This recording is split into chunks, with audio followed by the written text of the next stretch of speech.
Bismillahirrahmanirrahim. Assalamualaikum warahmatullahi wabarakatuh. Perkenalkan, nama saya Intan Sari Tanjung, mahasiswa Universitas Islam Negeri Sumatera Utara, Fakultas Ekonomi dan Bisnis Islam, jurusan Ekonomi Islam. Baiklah, di sini saya akan menjelaskan tentang pengertian dan ruang lingkup ilmu ekonomi yang dibimbing oleh Bapak Imsar MSI. Selanjutnya saya akan menjelaskan tentang pengertian dan ruang lingkup ekonomi.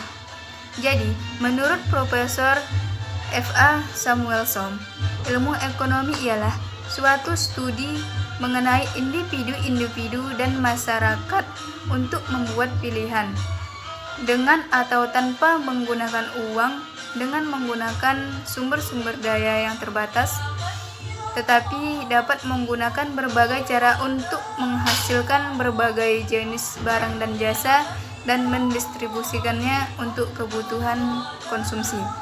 Jadi, ruang lingkup ilmu ekonomi terbagi menjadi dua bagian, yaitu yang pertama ekonomi mikro dan yang kedua ekonomi makro. Jadi, ekonomi mikro adalah satu bidang studi di dalam ilmu ekonomi yang menganalisis bagian-bagian kecil dari keseluruhan kegiatan perekonomian.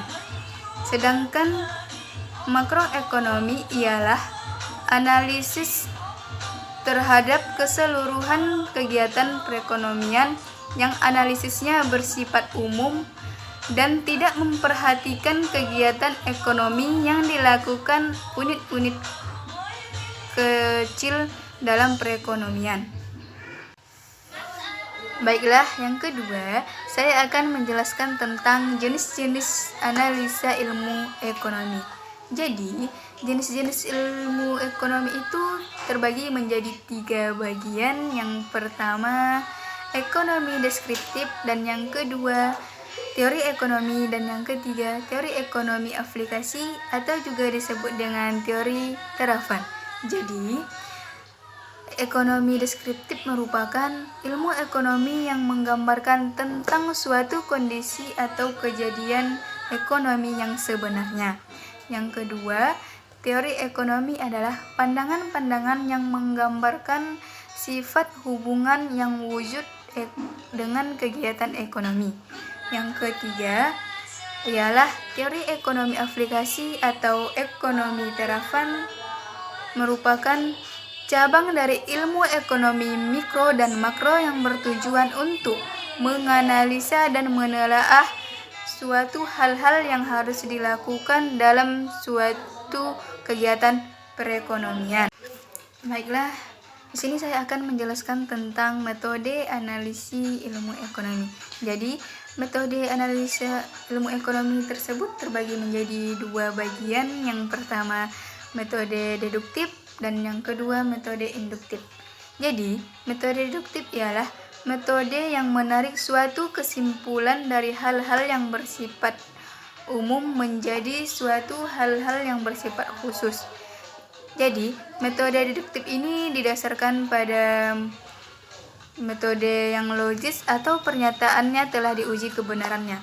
Dan yang kedua, metode induktif atau disebut juga dengan metode empiris, merupakan metode menarik kesimpulan dari yang khusus menjadi kesimpulan yang umum.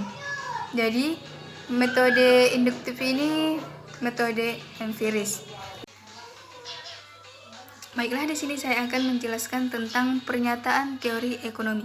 Jadi, pernyataan teori ekonomi tersebut dibagi menjadi dua bagian, yaitu pernyataan positif dan pernyataan normatif. Jadi, pernyataan positif ialah pernyataan yang merujuk pada kondisi yang sebenarnya berdasarkan fakta yang ada dan sehingga bisa dibuktikan keabsahannya. Dan yang kedua, yaitu pernyataan normatif yang merujuk pada petunjuk mengandung arti apa yang harus dilakukan untuk mencapai sesuatu yang diinginkan sesuai dengan kenyataan.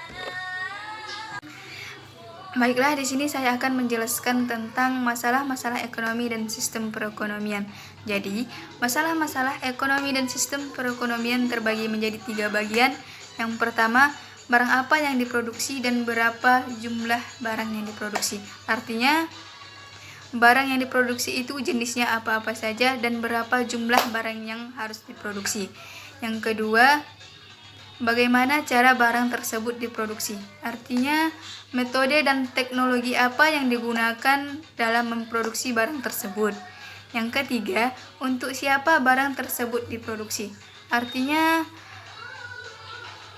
produsen memproduksi suatu barang dan diserahkan kepada siapa? Contohnya kepada masyarakat, yaitu untuk memenuhi kebutuhan masing-masing atau individu. Baiklah, di sini saya akan menjelaskan tentang prinsip-prinsip dasar ekonomi. Jadi, prinsip-prinsip dasar ekonomi tersebut terbagi menjadi 3 prinsip. Yang pertama, prinsip yang mendasari keputusan tingkat individu. Yang kedua, prinsip untuk berinteraksi, dan yang ketiga, prinsip cara bekerja perekonomian makro atau agresif.